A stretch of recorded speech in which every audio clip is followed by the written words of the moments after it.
Well, with Jane Austen's 250th birthday coming up in December, we have a very exciting moment for this channel and for Versed Community where I'm teaching. We are finally going to be closely reading a novel. And one of my favorite novels, Jane Austen's Sense and Sensibility. This will be a special December course for the honor of Austen's 250th birthday. So over 4 Mondays, we're going to read the book in 5 weeks, but we're only meeting on 4 Mondays. We're not going to meet on the Monday of Christmas week. But over the 4 Mondays, we're going to read Sense and Sensibility, which is Jane Austen's first published novel. And I often get asked on this channel, do you read novels? Do you even read novels? Not a lot of novels back here, but the bookcase that my wife and I share, that in the cases that are in the living room, that's where I keep my novels, and where she keeps her novels too, because she's a big novel reader. And the answer really to that question is yes, I do. I love novels. I've taught novels. I have a great respect for the genre. I've even taught a few courses on novels specifically when I was doing some teaching at Bucknell and when I was teaching at Harvard, including a course on Jane Austen's novels, which we read all of her writing. So I am a novel fan, and that's partly why I'm excited to be turning my attention to the novel, and by teaching it on the literary platform Versed soon. So I'm very excited to be reading this with the members there, who are very careful readers of poetry.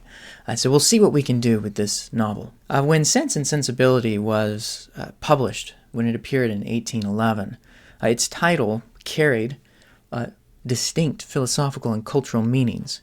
So to Austen's contemporaries, sense suggested reason, good judgment, sort of moral fortitude, all of which are qualities of thought and behavior that people were expected to have, so that you could navigate the complexities and the difficulties of human life. Sense, in a way, embodied some of the literary trends that were very popular in much of the 18th century.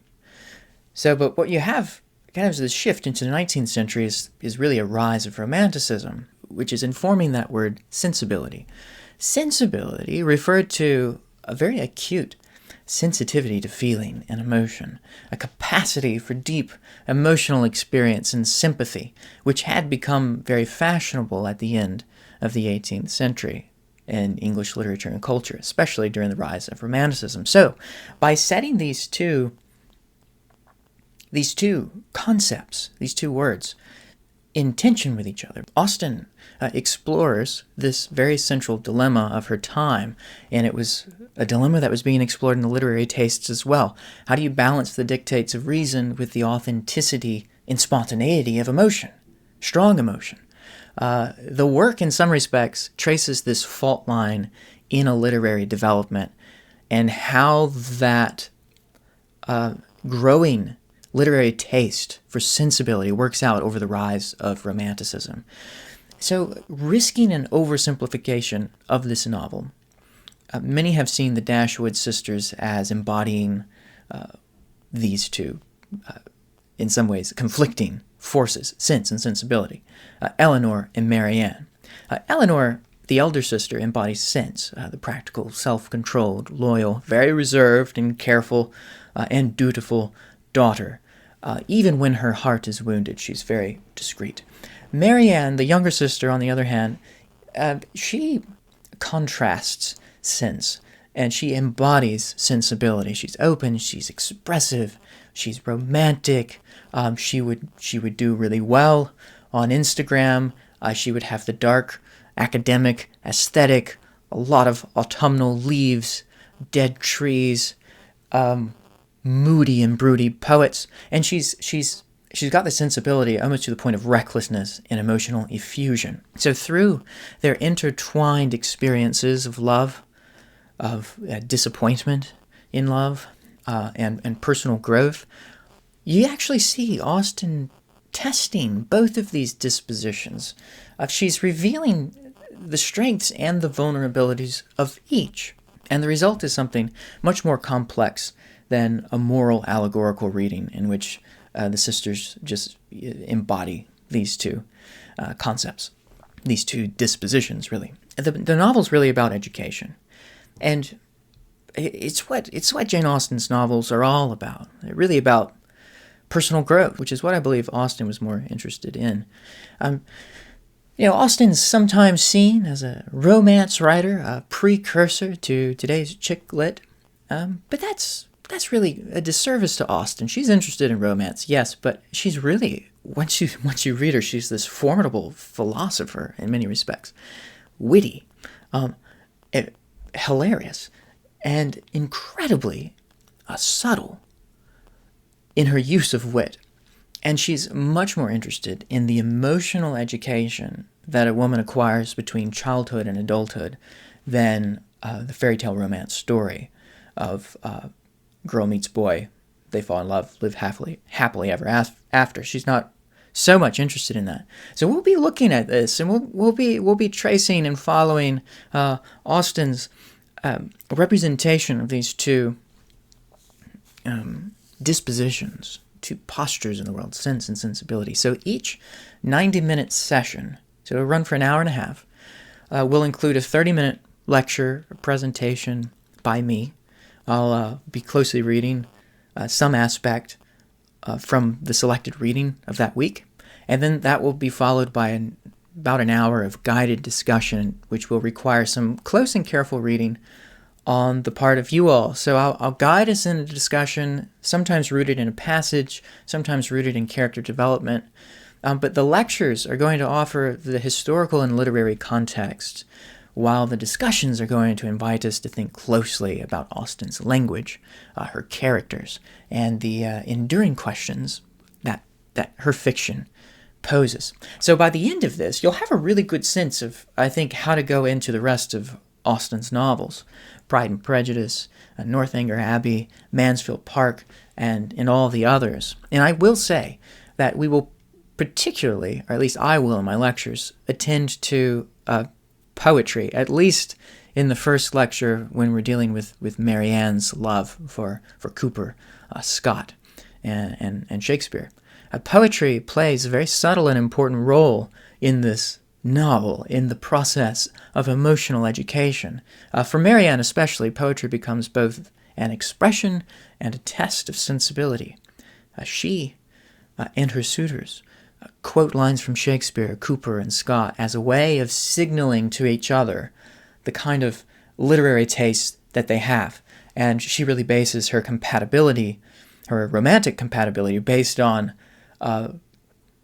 romantic sensibility, how well her potential partner will signal emotional depth and literary taste. So in the early 19th century, poetic feeling was often regarded as a marker of refinement. So if you had deep emotions, if you're broody and moody, it was a sign that you possessed a very sensitive heart, attuned to beauty and moral truth. Yet Austen, she'll also treat this literary enthusiasm with a little bit of irony. Maybe with a lot of irony, actually. Marianne's uncritical devotion to the romantics, to the picturesque, to poetic passion, becomes one of the sources of her suffering. And this suggests that poetry, like feeling itself, requires discernment. And Austen does not reject poetry or romanticism or emotion, and she doesn't reject sense either. She reclaims them for a moral vision, a balance that's really grounded in the union of very cultivated understanding and a sincere feeling. And by the end of the novel, both sisters kind of reach a more of a balance. So Sense and Sensibility is a book in which poetry becomes both a symbol and a sign of romantic idealism. And poetry is also the medium through which Austen examines the responsibilities of the imagination. And so we'll be thinking about the responsibilities of the imagination in this novel, maybe what the novel is saying about that. We'll also think about how her prose borrows from the rhythms of poetry itself, which is very interesting. Her prose is just absolutely a work of art, in subtlety, in beauty, in rhythm, and in some ways in philosophy. She really has this moral vision that engages with this aesthetic ideal of her time, several aesthetic ideals. And in so doing, we'll see that Austen was documenting the literary landscape, but she was also reshaping the literary conversation of her age.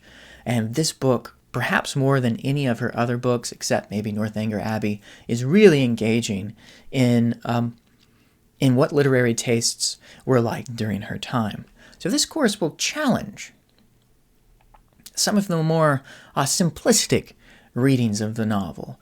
Austen's exploration of reason and feeling continues to draw us in. I mean, this is one of the things that really speaks to contemporary readers today, because it still reflects the whole perennial truth that wisdom lies not in choosing one at the expense of the other, not in being too sensible or too sensitive, but rather in learning how they might coexist in harmony, in balance, and in temperance. So we will meet 4 weeks, 4 Mondays in December, 6 p.m. Eastern Time, and the meetings, if you can't make it, they will be recorded and shared to members only. So for more info on that, check out the link to the syllabus below.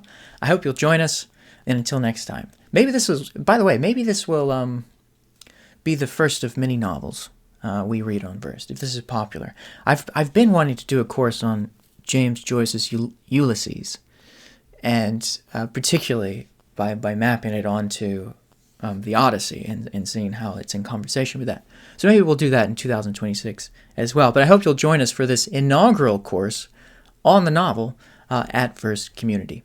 Thanks, and until next time.